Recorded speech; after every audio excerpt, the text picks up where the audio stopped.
Hi friends అందరికీ welcome to my channel.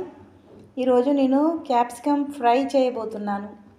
Stove on చేసుకొని stove మీద ఒక కడాయి పెట్టుకొని కొంచెం ఆయిల్ వేసుకుంటున్నా. కొన్ని ఆవాలు వేసుకోవాలి,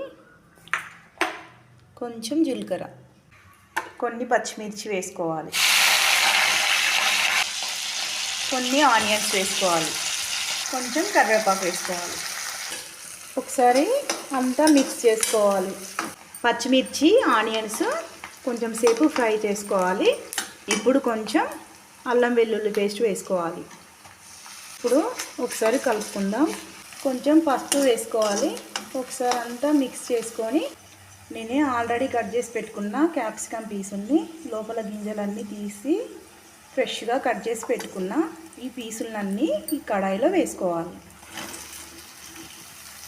ఒకసారి అంతా మిక్స్ చేసుకో. క్యాప్సికమ్ ఫ్రై అయిపోయినాయి.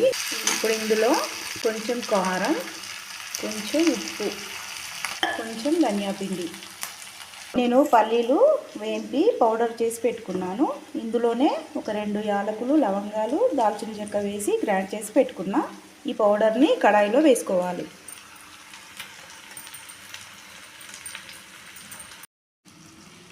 ఒకసారి అంతా కలుపుకోవాలి. ఒక 10 మినిట్స్ ఇలా ఫ్రై చేసుకోవాలి. కొంచెం కొత్తిమీర వేసుకోవాలి. ఒకసారి కలుపుకోవాలి. అంతేనండి, క్యాప్సికమ్ ఫ్రై రెడీ అయిపోయింది. ఇది మనం పప్పు చేసుకున్నప్పుడు సైడ్కి ఇలా ఫ్రై చేసుకొని తింటే చాలా బాగుంటుంది. మీరు కూడా ఒకసారి ట్రై చేయండి. నా వీడియో మీకు నచ్చినట్లయితే నా ఛానల్ని సబ్స్క్రైబ్ చేసుకోండి, లైక్ చేయండి, షేర్ చేయండి. Thank you for watching.